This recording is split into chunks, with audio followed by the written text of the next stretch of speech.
Shalom, selamat malam Bapak Ibu Saudara yang dikasihi Tuhan Yesus Kristus. Selamat kita berjumpa kembali dalam renungan pada malam hari ini. Doa dan harapan saya saudara semua ada dalam keadaan yang baik, sehat, penuh sukacita, dan selalu berlimpah berkat Tuhan. Pertama-tama saya mengucapkan syukur kepada Tuhan karena berkatnya sehingga channel renungan malam ini mencapai 300.000 subscriber. Dan saya juga berterima kasih kepada semua sahabat-sahabat renungan malam Suara Injil atas kesetiaan saudara dalam mengikuti setiap renungan yang ada. Tuhan Yesus selalu memberkati dan menyertai saudara semua. Dan kiranya channel ini semakin berkembang, semakin menjangkau banyak jiwa. Sebelum kita mendengarkan renungan firman Tuhan, mari kita berdoa. Kami bersyukur Tuhan untuk berkat kemurahan-Mu sepanjang hari ini Tuhan sudah menyertai kami. Saat ini kami mau mendengar sabda kebenaran firman-Mu. Urapi kami supaya kami mengerti dan taat pada kehendak-Mu. Dalam nama Tuhan Yesus kami berdoa. Haleluya. Amin. Saudara yang dikasihi Tuhan, ayat renungan kita pada saat ini terdapat dalam 2 Tawarik pasal 13 ayat yang ke-12. Tertulis demikian. Lihatlah, pada pihak kami Allah yang memimpin, sedang imam-imamnya siap meniup tanda serangan terhadap kamu dengan nafiri isyarat-isyarat. Hai orang Israel, jangan kamu berperang melawan Tuhan, Allah nenek moyangmu, karena kamu tidak akan beruntung. Saudara yang dikasihi Tuhan, perusahaan telekomunikasi di Amerika yang bernama Sprint sedang jatuh bebas dan mengalami kerugian besar di tahun 2007. Pada saat itu, seorang bernama Dan Heath ditunjuk menjadi CEO atau pemimpin yang baru di perusahaan tersebut. Dan Heath kemudian mulai mengambil langkah-langkah yang diperlukan sehingga perusahaan Sprint kembali memiliki performa yang baik. Dalam berbagai aspek, peranan seorang pemimpin sangat krusial, sangat penting, sangat menentukan keberhasilan. Sehubungan dengan hal itu, kita perlu bertanya kepada diri kita sendiri. Siapakah yang memimpin diri kita? Atau siapa yang sedang kita ikuti pada saat ini? Kita perlu menyadari bahwa siapa yang kita ikuti atau siapa yang memimpin kita akan menentukan keadaan kita di depan. Kita baca kembali dalam 2 Tawarik pasal 13 ayat 12. Di situ dikatakan, lihatlah, pada pihak kami Allah yang memimpin, sedang imam-imamnya siap meniup tanda serangan terhadap kamu dengan nafiri isyarat-isyarat. Hai orang Israel, jangan kamu berperang melawan Tuhan, Allah nenek moyangmu, karena kamu tidak akan beruntung. Bangsa Yehuda pada saat itu sedang berhadapan dengan bangsa Israel.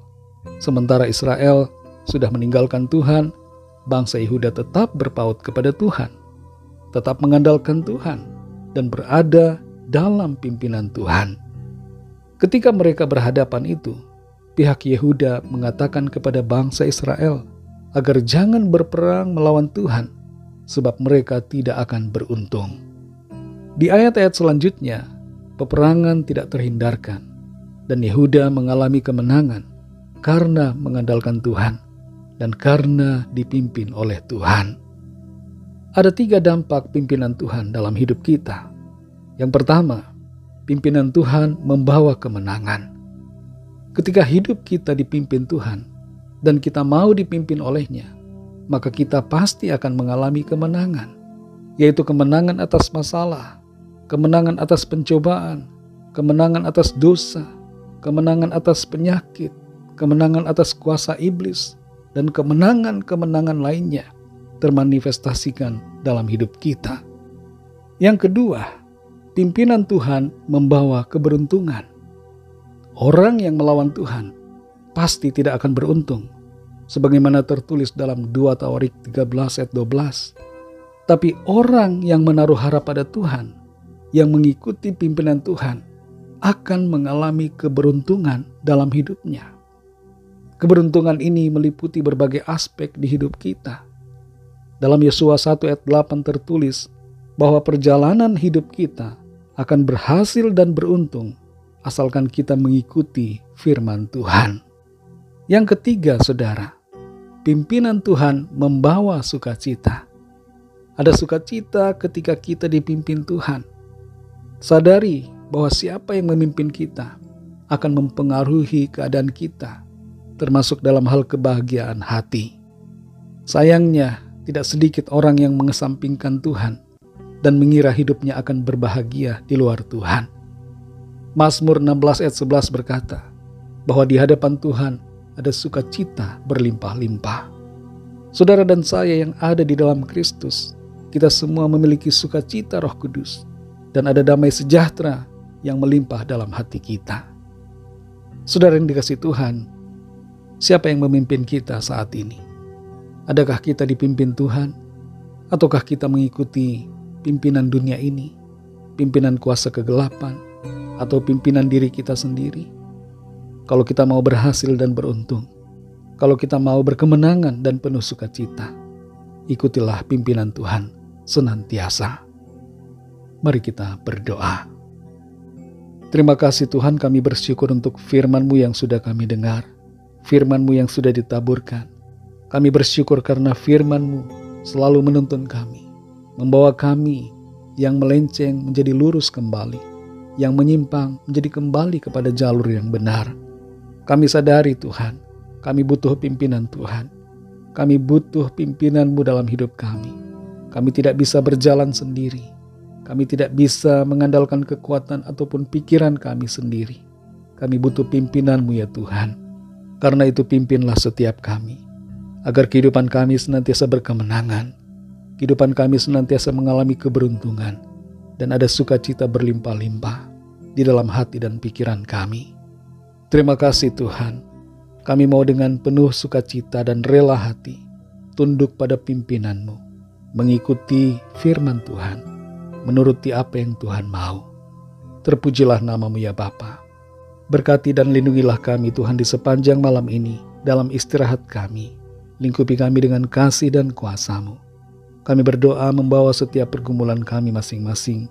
Biarlah Tuhan melawat setiap kami yang sakit mengalami kesembuhan, yang lemah dikuatkan, yang susah dihiburkan, yang terikat terbelenggu dosa dan kuasa kegelapan, dilepaskan dan diberi kemenangan, dan yang sedang dalam pergumulan masalah persoalan, diberikan jalan keluar yang ajaib, mujizat Tuhan dinyatakan. Terima kasih Tuhan, berkatilah bangsa kami Indonesia, juga semua bangsa di dunia ini. Berikanlah keamanan, kedamaian, dan kesejahteraan, dan lawatlah setiap orang dari segala bangsa, supaya mereka percaya kepadamu dan terima anugerah keselamatan. Ampunilah kami Tuhan akan kesalahan kami, seperti kami juga mengampuni orang yang bersalah kepada kami. Dan tuntun kami terus menjadi sempurna seperti kehendak-Mu. Dalam nama Tuhan Yesus Kristus, Tuhan dan Juru Selamat kami sudah berdoa dan mengucap syukur. Haleluya. Terimalah berkat Tuhan. Tuhan memberkati engkau dan melindungi engkau. Tuhan menyinari engkau dengan wajah-Nya dan memberikan kasih karunia. Tuhan menghadapkan wajah-Nya kepadamu dan memberikan damai sejahtera. Berkat anugerah dari Bapa Sorgawi, kasih karunia dari Tuhan Yesus Kristus, dalam persekutuan dengan Roh Kudus, menyertai kita semua, sekarang ini dan sampai Maranatha, Tuhan Yesus datang kembali, dan bahkan sampai selama-lamanya. Dalam berkat nama Tuhan Yesus Kristus, haleluya, amin. Puji Tuhan, saudara yang dikasihi Tuhan, saya percaya firman Tuhan menjadi berkat dan kekuatan buat saudara semua, dan Roh Kudus akan menolong saudara untuk lebih lagi memahami kebenaran firman Tuhan. Tuhan Yesus memberkati saudara semua. Sampai jumpa dalam renungan yang berikutnya. Haleluya.